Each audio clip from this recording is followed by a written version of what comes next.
the real reason why Broken Matt and Brother Miro are not currently in the WWE and may not come, and the top 10 reasons why WrestleMania 33 will be good, next on Let's Talk Wrestling, Episode 4.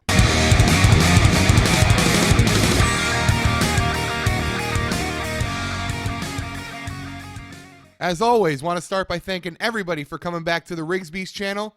So let's go beast on that subscribe button. Let's go beast on that like button. And let's go beast on Let's Talk Wrestling Episode 4. And let's start with the reason Broken Matt and Brother Nero are not currently in the WWE and may never come. For those of you who follow me on Twitter at @TheRigsBeast, you might have seen a tweet from me in late February. This tweet simply read, "Creative is what killed the Hardys in TNA, and if they don't have the creative freedom in WWE, they're not going to go." See, with the Hardys, money is not the issue. Of course, they want to be paid for what they're worth. That's just in life. But it's not the end-all be-all. You can tell, you can see, and this is clear. You don't need an insider. You don't need a Dave Meltzer to tell you this one. This whole broken gimmick, the creation of Matt, is his baby now. This is his last brainchild he's probably going to have in the wrestling business. And he doesn't want it to go and be raped by a Vince McMahon. Or, I'm sorry, Vince McMahon. So, of course, he's going to be very, very careful about what he signs, where he signs, and when he signs. First, if they do come to the WWE, it wasn't going to be before WrestleMania. That one, again, you didn't need a Dave Meltzer, and you don't need to be a rocket scientist to figure that out. But for where a lot of people talk about it being a guarantee, or a lot of people thought, and a lot of people believed it was just this natural thing, it never was. It's never going to be, because the issue is going back to creative. I'm not saying for the WWE to sign the Broken Hardys that they need to give full creative control to them. That's ridiculous. That can't happen. We saw what happened in WCW when a few guys had creative control. But there needs to be, in the contract, if they sign, creative freedom. And that is key. What creative freedom is any creative for the broken characters has to go through Matt and Jeff. That means if they do not like something, they have right of refusal. Now, what right of refusal means? It means that, let's just say Vince McMahon had the brilliant idea of, I don't know, feeding Broken Matt Hardy to Kalisto, soul-crushing Kalisto. This would have to be run by Matt. It can't be given to him the day of. It can't be given to him right before he goes out of the curtain. And he has right of refusal. Now, what right of refusal, again, gives in that respect is it allows him to protect the character. Now, what he cannot do is set his own storylines, set his own wins and losses, things of that, like Hogan was doing in WCW. That's not what this gives. Right of refusal has been used in contracts before. Now, have wrestlers tried to abuse it? Yes, and tried to make it creative control. That's not how it works. At the end of the day, Vince McMahon would win, and still Broken Matt would have to go out and necessarily lose that match to Kalisto. However, if his right of refusal is rejected, that's an out in a contract. And it's been used before. See half the wrestlers who left WCW in the late 90s. So that's what I mean, and that's the key point for the Broken Hardys to come to WWE. Now, they don't give that out very often. And I'm not sure they would give it to the Hardys, quite frankly. I'm really not, which is why I'm skeptical that they come. But nobody can make a prediction on this. I'm sorry. No YouTuber, no person you listen to can give an honest prediction and say it's educated without knowing what they're willing to offer in that contract. So be wary of what you hear. Be wary of what you read. Very simple. If the Broken Hardys are given creative freedom and right of refusal, they'll be in the WWE. It's that simple. So now let's have a little fun for the rest of this show. So WrestleMania 33. It is being looked at so poorly, and I can get a lot of the reasons why. I also think this has to do with WrestleMania 32 leaving a bad taste in everybody's mouth. One of the top 3 worst of all time. Top 5, if you're being nice. But I think the salt has a little bit from last year to do with this year. Now, this one isn't looking that great. I am not going to sit here and bloviate to that. But I do want to play devil's advocate with these 10 reasons. So let's have a little fun and let's go over these top 10 reasons. So number 10, you're at WrestleMania. And yes, that is a reason. I know it's a bad reason. It's a reason. If you're going to WrestleMania, the experience alone will be a positive, even if the night sucks. Now, this only works for the ticket holders. This only works for the 70, 75,000. I'm not exactly sure. I'm not sure how many tickets the stadium in Orlando holds. But if you're going to enjoy the atmosphere and you're going to enjoy the fact you're at WrestleMania. So that's reason number 10. Reason number 9. They're treating the singles belts with respect. It might be a little overlooked because of AJ Styles, but notice the Intercontinental Championships being put into a singles rivalry, and a good one. The United States belt has been put into one of the hottest rivalries in the company. The WWE title is put into the best rivalry in the company. And even though it's the match barely anybody wants to see, Goldberg and Lesnar is highlighting the Universal Championship. Remember last year, the Intercontinental belt in a 6-person clusterfuck? Do we remember this? Do you remember the U.S. belt? Exactly. Even the women's belt. Now, it was on occasion last year, it was a big deal. And only one is again this year. So the women's SmackDown title is being fucked. But it's a lot better than last year when it comes to titles. So WrestleMania 33, another positive, is how they're treating the singles titles. Reason number 8, WrestleMania 33 is going to be good. It isn't going to be headlined by Roman Reigns. That's right. The last match will not feature Roman Reigns. To some of you, this makes the event good already. Now remember, I'm playing devil's advocate here because if I had to choose between Roman and The Undertaker and Goldberg and Lesnar, give me Roman and Taker as the main event. Honestly, the main event should be Bray and Randy, but it's not going to be. But reason number 8, Roman Reigns is not going to main event WrestleMania for the 3rd straight year. Reason number 7, WrestleMania 33 is going to be good. Austin Aries versus Neville. This match will only get a little bit of pub on 205 Live. It might get some segments on Raw that take a couple of minutes, but that match is going to be a top 3 match on the card. Austin Aries and Neville. Now, if they're given 15 minutes, I will preface this number 7, give it an asterisk. If it's given 15 minutes, could potentially steal the entire fucking show.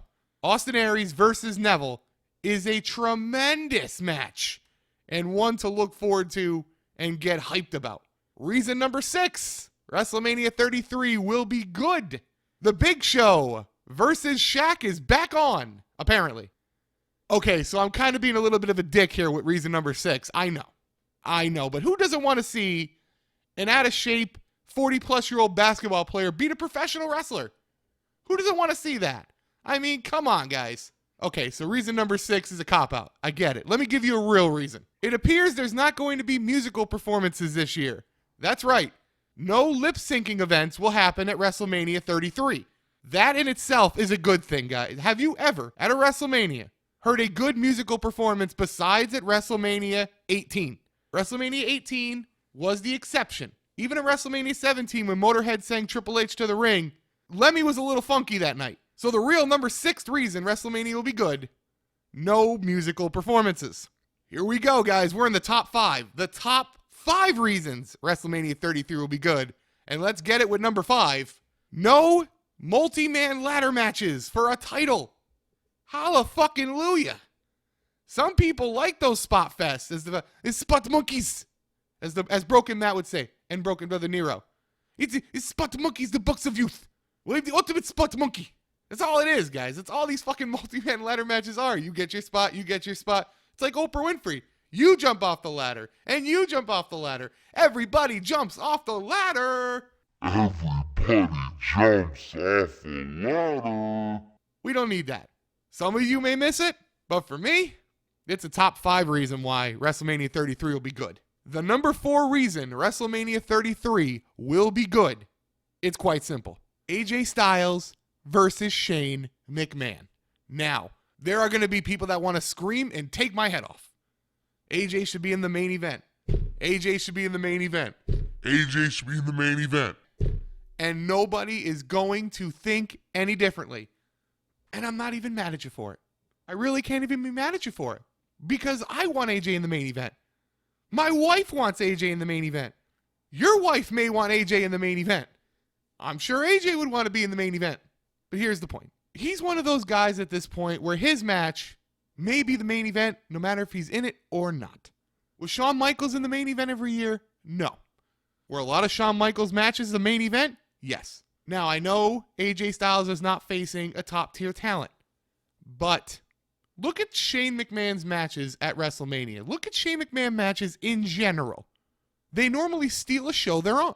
Why? Because Shane's fucking crazy. He's fucking psycho with the shit he will do.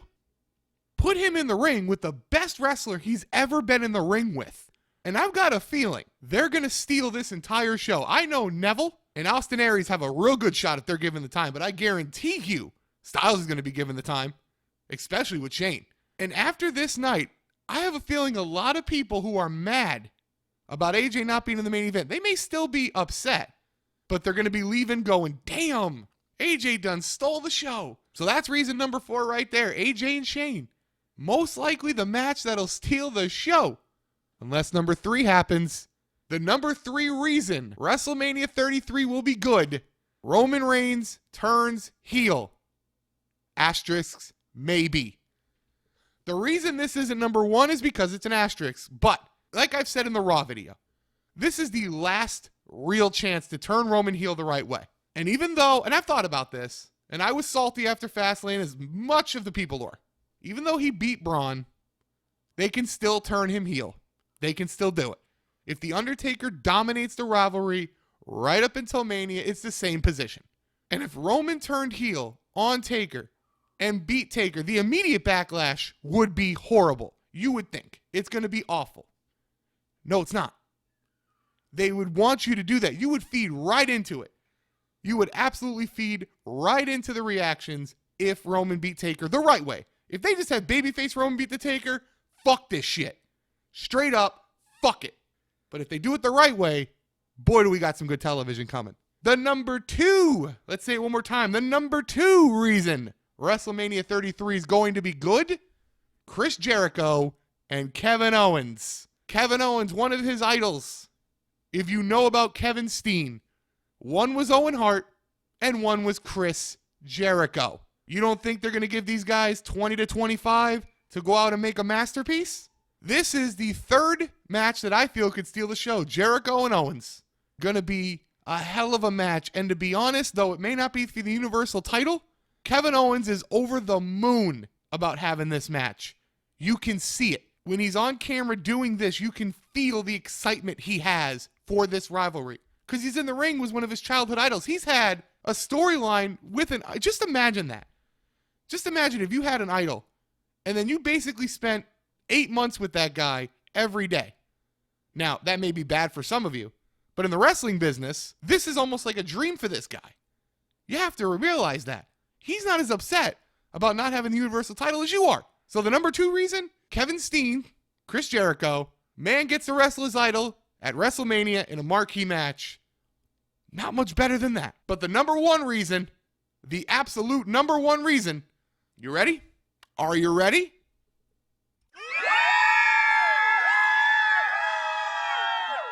Randy Orton versus Bray Wyatt. Very simple. It's been the best storyline all year. It's the best storyline of last year. It's one of the best storylines in the last 10 years with WWE. That's right, the last 10 years. That is with CM Punk and Daniel Bryan. It ain't better than them, but it's up there. Now, is that a product of some shitty-ass writing? Yes. Remember, 10 years goes back to 07, Who was dominating that time? You know who.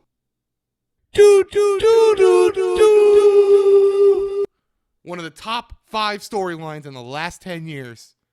And Bray Wyatt's resurrection of his career and build up to a top tier talent.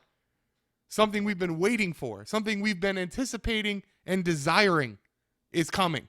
That's something to get excited about. That's something to get stoked about. Even if he loses at WrestleMania, that's not the end. Everybody jumps on wins and losses too much.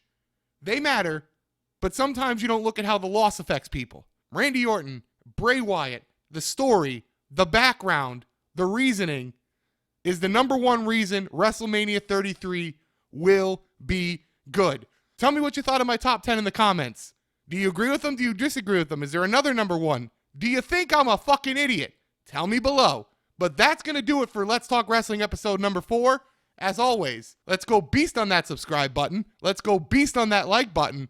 And as always, guys, keep it beast.